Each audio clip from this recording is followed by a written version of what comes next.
15 seconds, 15 secondes.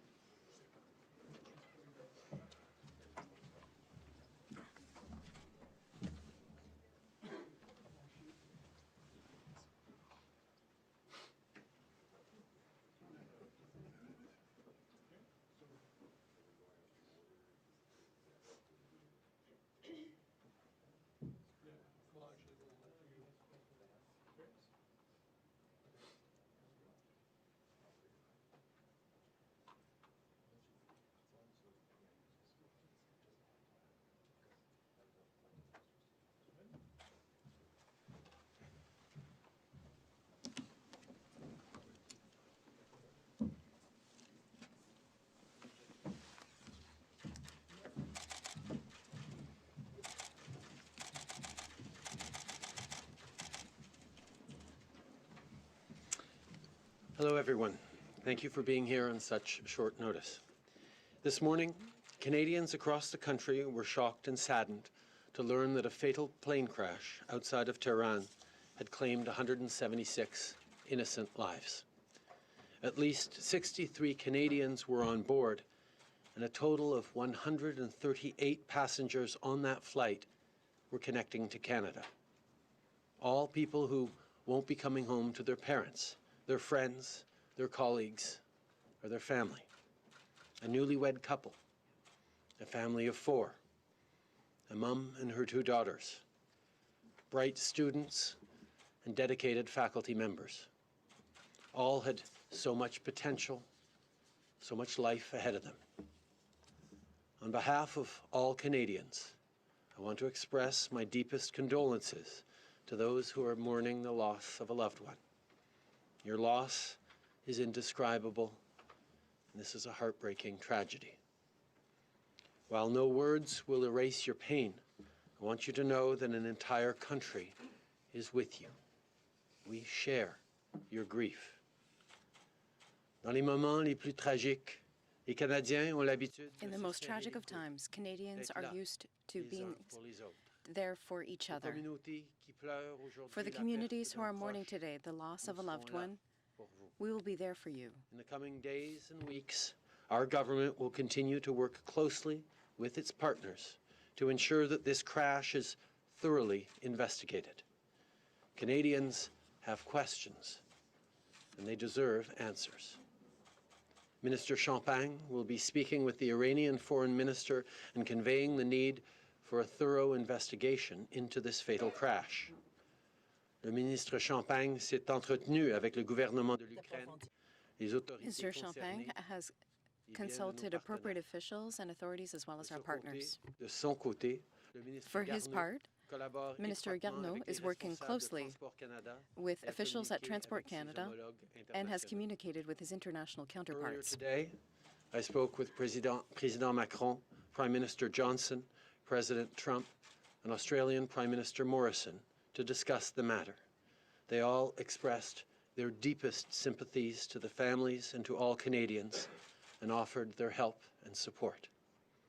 These calls built on the conversations I've had over the past few days with Chancellor Merkel, NATO Secretary General Stoltenberg, EU Council President Charles Michel, and His Majesty the King of Jordan. About an hour ago, a Ukrainian Airlines plane just landed in Toronto from Kiev. According to the airline, there were 138 passengers who weren't on that flight because they died in the crash on the earlier leg of their travel. There are a number of steps being taken to support the families at Pearson Airport. Right now, our top priority remains the safety and security of all Canadians, may they be at home or abroad. Friends and relatives of Canadians believed to be on board should contact Global Affairs Canada's 24/7 Emergency Watch and Response Centre. Canadian citizens in Iran requiring consular assistance should contact the Canadian Embassy in Ankara, Turkey. To the families grieving, know that the Government of Canada and all Canadians are grieving with you. We will support you in the incredible, difficult weeks and months ahead. This somber day comes in the wake of deeply concerning events in Iraq. Canada condemns the missile attacks launched by Iran last night. I am relieved, as are all Canadians, that all personnel deployed in Iraq are safe. I'd like to take a moment to thank once again the women and men in uniform who have worked hard with our allies to stabilize Iraq and counter Daesh. Their mission is important, and we can all be proud of their work. Je vous assure que nous prenons toutes les précautions nécessaires. I assure you that we are taking all the precautions necessary to ensure the safety of our civilian, military, and diplomatic personnel. We are continuously communicating with our international partners, and we will keep opposition parties updated on the changing situation. We continue to encourage a de-escalation of tensions and a dialogue in the region. Once again, thank you for being here today, and I will now take your questions. One question, one follow, and we'll try to keep the questions and answers short so we can get as many people in. David Cochran, CBC. Hi there, Prime Minister. I know you've condemned the missile attacks that happened at the military base. I'm wondering if you can do a couple of things. Can you confirm whether there were Canadian forces on that base in danger during the attack?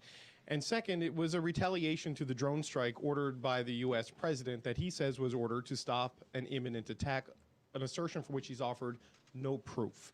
Do you trust Donald Trump's assertion that the drone strike was necessary to stop an imminent attack? First of all, I can confirm that there were Canadians at the Canadian base in Erbil when the rockets landed, but they are all safe. Canada has long been aware of the threat posed by the IRGC on regional and global safety and security. That is something we have long been aware of. The Americans made a decision based on their threat assessment. We continue to work to counter Daesh in the region. We'll continue to work to stabilize Iraq and its institutions to ensure peace and stability in the region and call for de-escalation. Repatriation of Canadian bodies and the investigation. Can you get access given your relationship, your diplomatic relationship there, or will you have to rely on other countries to get that access? First of all, our initial thoughts are, of course, focused on the families who woke up to terrible, terrible news this morning. We will provide them all the support necessary. We have already begun reaching out and will continue to support these families through some very, very difficult few days ahead. As we move forward, we've had many countries step up to offer their support and assistance as we move forward, whether it's Ukraine or countries like Australia, Italy, France, to assist us in our consular work on the ground. But as I said, Minister François-Philippe Champagne will be engaging directly with his Iranian counterpart to request assistance and a presence by Canada, both in Tehran, but also as part of the investigation.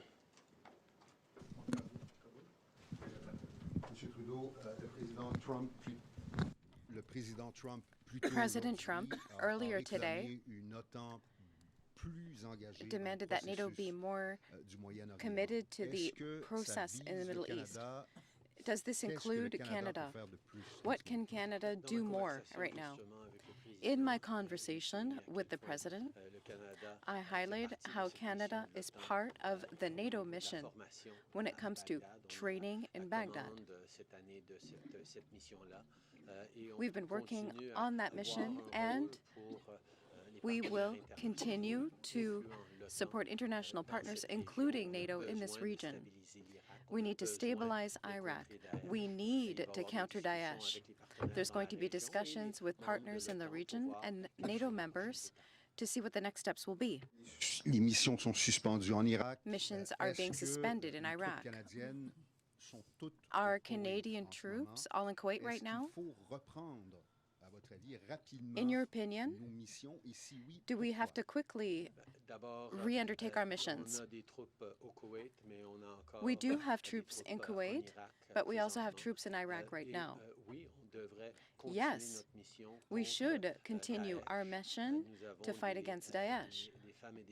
We have extraordinary men and women who serve in the Canadian forces. I think it's important to continue this mission against Daesh.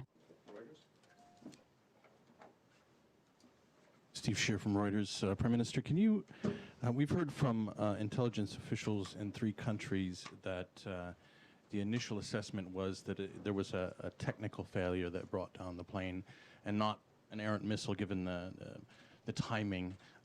Can you confirm that? Can you rule out any of the causes of the accident? Obviously, we are very, very early days on the investigation, and it's dangerous to speculate on possible causes, but I will turn to Minister Garneau, who will speak a little more on the details that we know so far on the crash. So we cannot speculate at this point as to the cause of the tragic air accident that occurred about 2 minutes after taking off. The indications that we have from satellite data that we got from the Iranian system suggests that it took off in a normal fashion, climbing to altitude, a very, very standard departure. However, we lost contact with it, suggesting that something very unusual happened, but we cannot speculate at this point. There are a number of possibilities, and we will have to wait to obtain more information, perhaps from the black boxes, or from other intelligence. But at this point, it's too early to speculate. And since they are not expected to hand over the black boxes, how do you think that you will get that information? I mean, I know that Minister Champagne is going to speak tomorrow to his Iranian counterpart, but since there are no direct diplomatic relations, are you planning on leaning on other countries like the Ukraine or? Thank you. First of all, Transport Canada and GAC offered to the Ukrainians all technical assistance that they might wish to try to help in the investigation of this particular accident. It's also true that the Transportation Safety Board, which is the body that does investigations here in Canada, is also going to be involved because there were Canadian nationals on this particular flight. And they have expertise with respect to black box analysis, and they have indicated that if it was the desire of the Ukrainians and the Iranians, and it is important to point out the Iranians are leading this investigation because it happened on Iranian soil, that Canada would be prepared to assist with respect to black box data interpretation. Marie Vestel?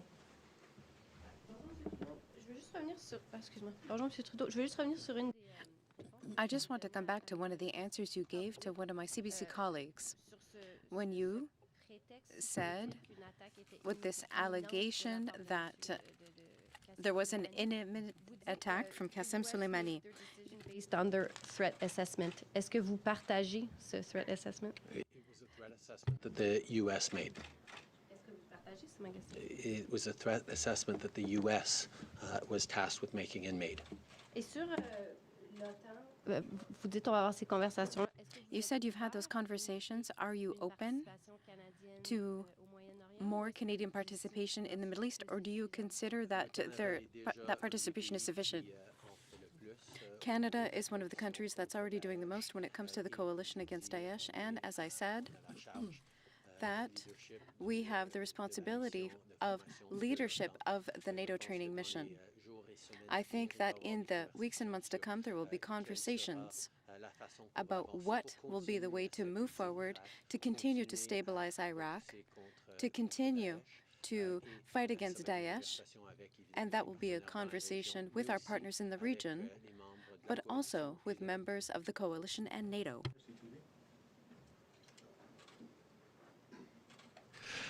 Prime Minister, you mentioned that given Canada's absence of diplomatic ties with Iran, we're relying on partners and allies to help with consular services, repatriation of bodies, investigation, information about that. And so I'd like to know what specific roles those partners are playing and how Canada is being kept informed of what's going on with the investigation and other matters that we can't handle with our own diplomats. We are preparing consular teams that will be prepared to go to Iran. There are conversations we have to have with the Iranian government. But as I said, Italy has played a role as our supporting power and our interlocutor in Iran for many years now, has offered all the assistance they can offer. They have offered full assistance. Other countries like Australia and France and Ukraine and others have also offered their support. But perhaps on that, I'll turn to the Deputy Minister at Global Affairs Canada for further discussion on that. Yes, as the Prime Minister. As the Prime Minister said, the Italy is our protecting power in Iran, and so they will. We have an agreement with them under which they will provide diplomatic representation for us with the government of Iran. We're also reaching out directly to the government of Iran, and Australia and France have also offered their support for us in matters of logistics and that sort of thing. So we are working actively with our friends and allies to put the support in place that we need to provide for the families. Minister, it's been nearly 6 days since Oldani was killed. We have troops in a very volatile region of the world. Now we have 69 Canadians that have been killed. Why is it taking you so long to address the nation? From the very beginning, I have been engaged in these issues with my team, with ministers, with our experts and international allies. We've had 3 meetings of the incident response group. We've continued to be kept up to date and engaged on this issue from the very beginning. Spoken directly to Canadians. I'm here today to express my deep grief and condolences for the families who've lost loved ones following this terrible crash earlier, actually last night, and we will continue to support these families through these difficult moments that will extend over the coming days and weeks. Bonjour, Catherine Lévesque, la presse canadienne. Catherine Lévesque, Canadian Press. My question's for Mr. Garneau. Just like my colleague, I want to know if we know what caused the crash. Are there any hypotheses that we can set aside right now? I would say that no, we do not know the cause. We know that something sudden occurred, but we do not know the cause. It could have multiple reasons. We will have to wait for more information before being able to determine the cause. And it's important not to speculate at this point. Earlier today, the government said that it would try to get all the answers for Canadians because there were many deaths. But now Iran is going to lead the investigation. How will Canada ensure that it gets all of the answers available? We understand that Canadians want answers. We want answers as well. It is very, very important. That is why we immediately reached out to Ukraine to offer our expertise. That's why the Transportation Safety Board is doing the same thing. We are hoping that this offer will be accepted because we think that we can contribute and can help to get the answers necessary to determine the cause. We will see in the days to come. Ukraine was willing to accept our offer of help, and that was the first step. Given that Canada has no diplomatic relationship with Iran, how can we effectively influence the investigation?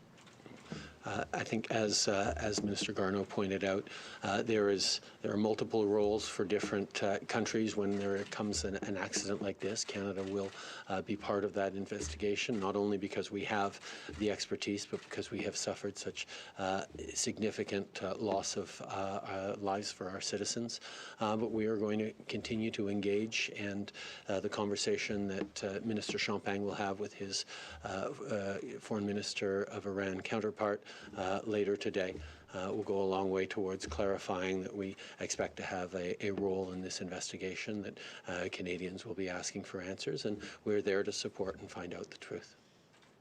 In terms of the impact that the relationship or lack thereof has already had, has it led to delays in getting information to families or getting information about what has happened from Iran to Canada?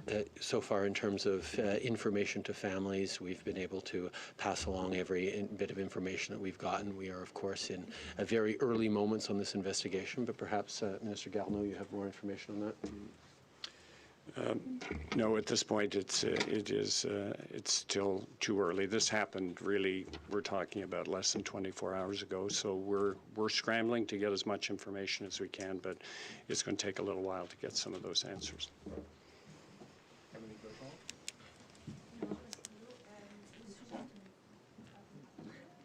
Bonjour, Monsieur Trudeau. Au sujet des troupes Regarding the troops that were relocated, who are being relocated, you didn't specify how many had been redirected to Kuwait right now, and how many remain to be moved. Could you be more specific, please?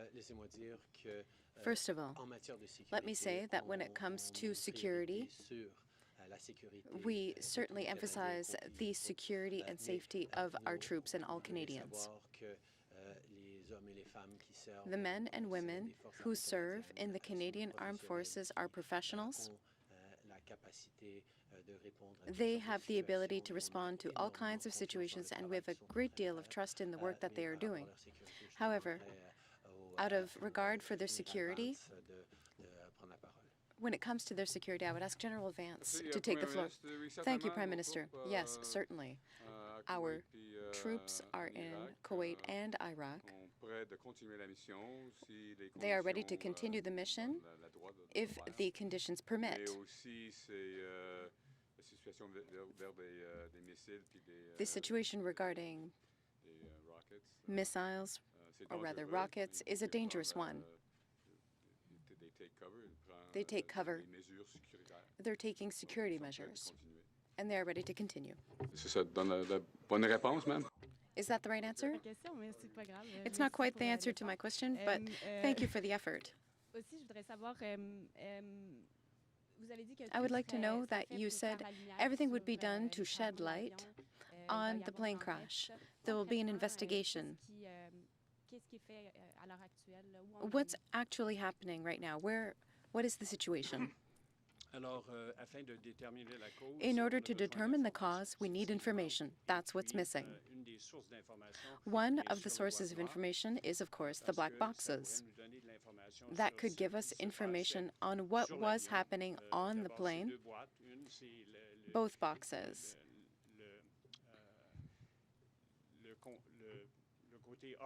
One of them has an oral recording of the conversation between the pilot and the control tower, as well as technical data. That data could perhaps shed light on the cause of the accident and might contain other information on the intelligence side could be revealed in the days to come. That is the information we are seeking to obtain. When you spoke with President Trump earlier today, he said he was looking for NATO countries to take a greater involvement in the Middle East. When you spoke with him today, did he specify what that entailed and what he's looking for? And is that something Canada can provide? We talked about the importance of continuing the fight against Daesh. We talked about the importance of continuing to stabilize Iraq, and he recognized the important role that the international community can play in supporting the move towards a more stable Iraq. NATO has a significant role in the NATO training mission that we're moving forward with, but there are always going to be more reflections on what are the next steps to take given the current circumstances and the path forward that partners in the region and global partners will be looking at to continue this extremely important mission, both to degrade and eliminate Daesh, but also to create stability and prosperity in Iraq.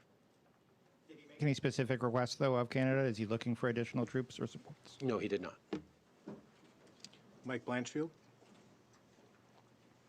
Can you say categorically, one way or another, that the plane was not shot down? I cannot. It is too early to speculate. I would encourage people not to speculate.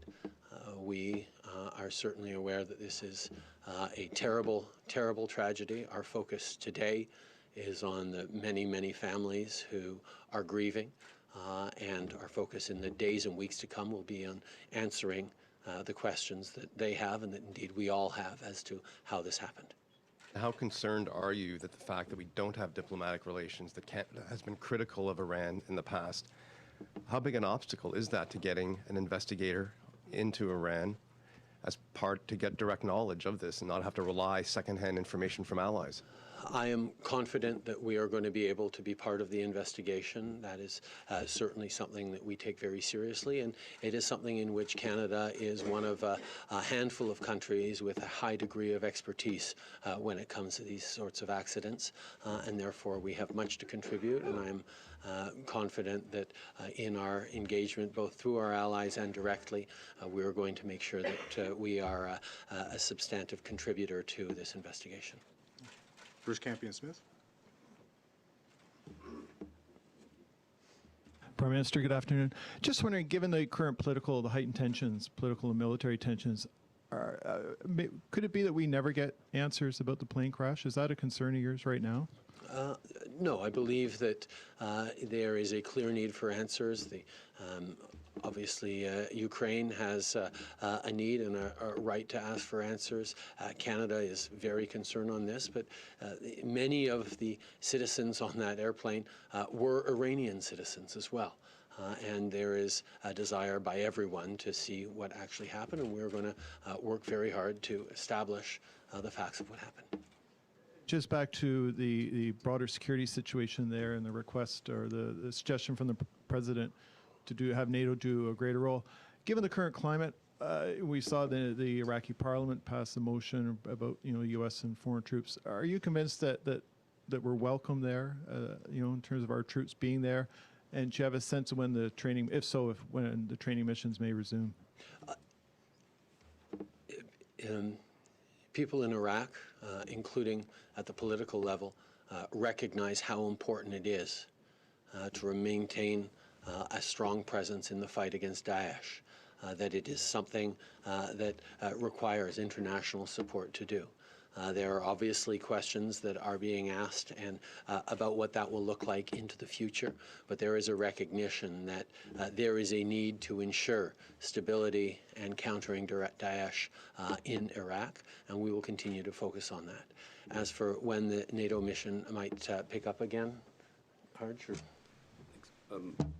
So we've been discussing this current situation with our international partners, myself, Minister Champagne, and the Chief of Defense Staff, and all of us, having a thorough discussion. But the first priority is always going to be force protection, given the current situation. I think we all agree that it's important to continue this mission because of the threat that Daesh pose to the country and also to our international partners. But we need to take this one step at a time. But as we move forward, we do need to keep in mind that just like before, all the decisions that we have made was with the Iraqi government, and we will continue to do so. So those discussions are going to be very important, but we will day by day look at the current situation and look at those steps. The goal is to continue on with that mission, but it's too early just yet. But those discussions are currently ongoing to determine when and how we can start that. Thank you. Okay, last question. Bill Curry, Globe and Mail. Maybe we could just a domestic question. You were on a prolonged vacation. Your government's been a bit slow to get going. So what were you doing in Costa Rica? Was it purely a personal vacation, or did you have officials there? Can you explain the long delay in government activity the last few weeks? I can assure you that from the moment the drone strike happened onwards, I was engaged with officials in briefings and in looking at what next steps Canada could play in reducing tensions in the region, in ensuring safety of our troops, and ensuring the continued success of the mission against Daesh. You mentioned you spoke to the president the last while.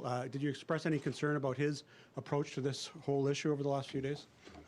We continue to press in all our conversations, including with the President, for a de-escalation of tensions in the region, for a path forward that will ensure stability in Iraq and a continued fight against Daesh. That is something that we all agree on. Thank you very much. Merci beaucoup tout le monde. Bonne journée. Thank you very much, everyone.